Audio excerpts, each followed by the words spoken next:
gereja Tuhan hari ini. Itulah sebabnya suku ini sudah genap 2 bulan, tema kita adalah tentang Roh Kudus. Saya boleh katakan secara tidak ragu-ragu, kehadiran Roh Kudus di tengah-tengah kita tidak seperti dahulu kala, saudara. Sebab sedikit orang yang ada penglihatan. Kalau Roh Kudus dicurahkan, anak-anakmu, lelaki, perempuan, teruna. Apa maksudnya teruna? The youth, teenagers, orang yang masih remaja. Mereka mendapat penglihatan. Mungkin itulah sebabnya pastor fokus kepada mengajar tunas remaja. Saya tidak pedulilah penjaraan sosial bagaimana. Kalau ada gerakan, saya tumpang tangan saja. Itu kuman yang lari. Roh Kudus yang mengalir, kuman yang lari.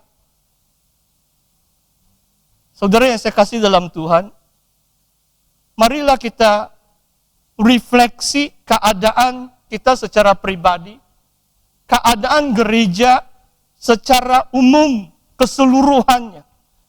Kenapa apa yang diperkatakan oleh firman Tuhan sudah hampir tidak ada. Memang orang tua mendapat mimpi, baru-baru ini ada 2 orang yang menceritakan mimpi yang mereka dapat. Saya tidak tahu, saya ada karunia menafsir mimpi atau bagaimana. Yang penting di sini adalah, saudara, setiap orang yang percaya Yesus diperkenankan Allah untuk dibaptis dalam Roh Kudus. Dan itu suatu pengalaman yang sejati. Saudara tidak akan ragu-ragu kalau saudara sudah dibaptis dalam Roh Kudus. Saudara yakin dan pasti pengalaman saudara. Saudara tidak akan tanya dengan pastor atau pemimpin yang lain, sudahkah saya terima Roh Kudus? Saudara, marilah kita datang dan menerima janji Tuhan ini, yaitu pencurahan atau baptisan Roh Kudus pada Pentakosta. Hari ini adalah hari Pentakosta. Hari yang amat sesuai untuk kita datang kepada Tuhan. Dibaptis dalam Roh-Nya. Atau dipenuhi sekali lagi dengan Roh-Nya. Supaya kita mendapat penglihatan, supaya kita sungguh-sungguh mengecapi kuasa yang dari Tuhan. Saudara, perkara yang kedua, kalau kita lihat khotbah Petrus ini, bukan sesuatu yang biasa-biasa. Dan setelah selesai khotbah ini mungkin hanya rumusan, kalau kamu baca khotbah Petrus mungkin 3 menit selesai, sudah itu lebih kurang 10-15 ayat. Tapi apabila Petrus sudah selesai khotbah, ayat 37, dia khotbah kepada orang-orang yang berkumpul dekat rumah murid-murid Kristus dan juga dekat bait suci waktu itu. Mungkin rumah yang mereka diami waktu itu dekat dengan bait suci. Sehingga orang ramai mendengar bahwa Roh Kudus dicurahkan, mereka berbahasa tempatan dari orang-orang yang datang ke Yerusalem dari seluruh dunia. Bahasa asal mereka yang mereka tidak tahu, tetapi tiba-tiba Roh Kudus memberi kemampuan. Mereka berbicara, kalau saudara mengira satu persatu bangsa yang disebut dalam Kisah Para Rasul, saya cuma menghitung, mau dekat 16 bangsa. Termasuk bahasa atau bangsa Arab, Persia dan lain-lain. Tiba-tiba, rasul-rasul murid-murid Yesus dapat berbicara dalam bahasa asal yang bukan bahasa asli mereka, tetapi bahasa yang lain dari penduduk di seluruh dunia yang datang menyembah Allah Israel pada hari Pentakosta. Ayat 37, saudara. Mereka yang mendengar hal itu, hati mereka sangat terharu. Perkataan sangat terharu pun, itulah saya menasihatkan saudara, kalau di antara apa yang saudara perlu kalau dapat, apalagi di kalangan pemuda-pemudi, kalau bahasa Indonesia atau Melayu terharu itu banyak pengertiannya. in English is called cut to heart. Hati mereka seolah-olah dibelah. Mereka rasa conviction, mereka rasa terhakim, diadili dengan khotbah Petrus. Kalau terharu ini, wah kalau saya dapat hadiah, saya pun terharu. Itu jemaat bagi pastor hadiah, terharu. Di sini bukan terharu yang macam senang hati, saudara. Dalam bahasa aslinya, orang yang mendengar khotbah Petrus, mereka rasa dihakimi, convicted. Mereka merasakan keinsafan, kesadaran akan dosa mereka, cut to heart. Dan mereka bertanya, apakah harus kami perbuat, saudara-saudara? Dan saya mau baca satu ayat lagi, bagi saya pada akhirnya ayat 40, saudara.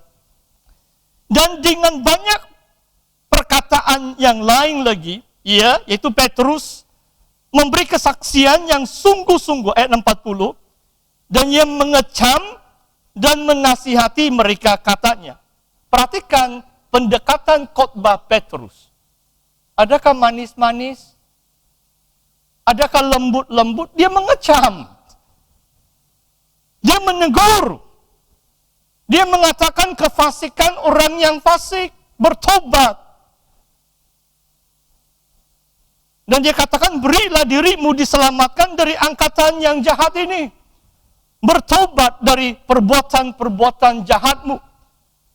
Dan kita tahu bahwa Petrus mengatakan dalam ayat 38, bertobatlah dan hendaklah kamu masing-masing memberi dirimu dibaptis dalam nama Yesus Kristus untuk pengampunan dosamu, maka kamu akan menerima karunia Roh Kudus.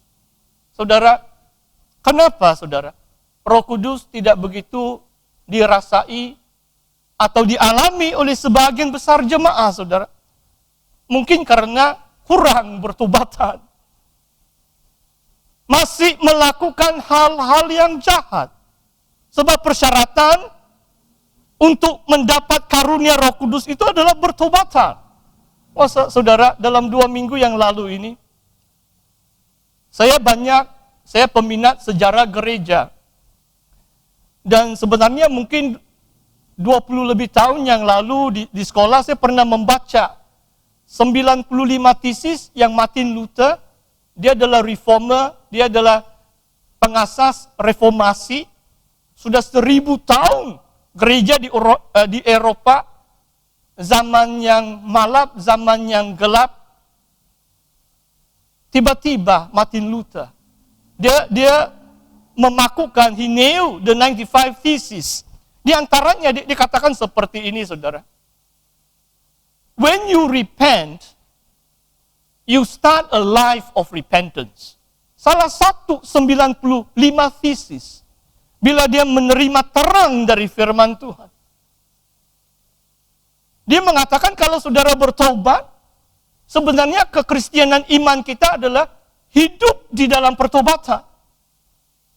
Jangan katakan sudah 30 tahun yang lalu saya menerima Yesus. Sebab manusia ini cenderung melakukan kesalahan dan cenderung jatuh ke dalam dosa. Itulah sebabnya hidup kita adalah hidup di dalam pertobatan. Setiap kali Tuhan memberi teguran kepada kita, kita harus insaf, kita bertobat, supaya Roh Kudus tetap memenuhi hati kita.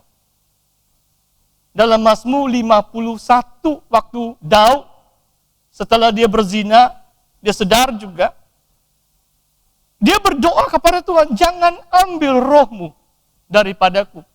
Take not thy Holy Spirit from me. Saudara, mungkin roh Tuhan sudah dicabut dari orang-orang yang mengaku penganut Kristus, tetapi mereka tidak menyadari roh Tuhan tidak lagi bersama dengan mereka. Marilah saudara, hari ini, hari Pentakosta, kita menerima baptisan Roh Kudus sekali lagi. Saudara, maksudnya saudara, kita perlu terbuka dengan teguran Tuhan. Dan kita perlu merendahkan diri. Dan bukan senang kita amalkan itu, saudara. Saya ada seorang teman dari jauh lah, saya tidak mau sebut dari mana kawasan. Dibilang dia dalam satu grup. Dan saya ada ketawa sedikit bila dia ceritakan ini. Bila dia mengatakan sesuatu atau penderian dia, mungkin macam bersifat sedikitlah teguran dalam grup dia lah.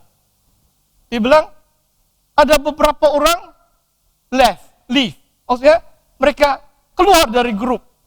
Sebab mungkin tidak tahan teguran. Kadang-kadang orang terlalu sensitif. Dan dia mengatakan kepada saya, ada seorang yang leave ini, seorang pemimpin yang senior. Jangan kamu pikir pastor atau penetua yang sudah 50-an atau 60-an senang ditegur. Kadang-kadang hamba Tuhan yang paling susah ditegur, paling angkuh dan tinggi hati adalah pastor atau penetua. Sebenarnya semakin tinggi kedudukan kita dalam Tuhan, semakin rendah hati. Tetapi sebalik yang berlaku. Itulah sebabnya gereja Tuhan tidak mengalami kepenuhan Roh Kudus. Sebab tidak siap ditegur. Saya mau baca satu ayat sebelum beralih kepada perkara yang ketiga. Dalam Mazmur. Mari kita baca, bukan Mazmur, Amsal yang pertama, ayat yang ke-23. Amsal bab yang pertama, ayat 23. Berpalinglah kamu kepada teguranku. Sesungguhnya aku hendak mencurahkan isi hatiku kepadamu dan memberitahukan perkataanku kepadamu. Saudara, sekali lagi saudara, bahasa aslinya begitu penting sebab berpalinglah kepada teguranku, sesungguhnya aku hendak mencurahkan isi hatiku kepadamu. Dalam bahasa asli, isi hati di sini adalah rohku, ruh. Berpalinglah kamu kepada teguranku, kata Tuhan, dan aku akan mencurahkan rohku kepadamu. Kalau kita tidak siap dibentuk, dididik, ditegur, tidak mungkin Tuhan dapat menyatakan isi hati atau mencurahkan rohnya kepada kita. Itulah suratan Ibrani 3-4 kali, berulang kali disebut oleh penulis suratan Ibrani, the letter to the Hebrews. Today, if you hear His word, hari ini, jika saudara mendengar firman-Nya, jangan mengeraskan hatimu. Do not harden your hearts. Sebab manusia cenderung mengeraskan hati. Itulah sebabnya, saudara, gereja masa kini tidak lagi dipenuhi dengan Roh Kudus. Sebab tidak mau mendengar teguran-teguran firman Tuhan yang disampaikan oleh hamba Tuhan.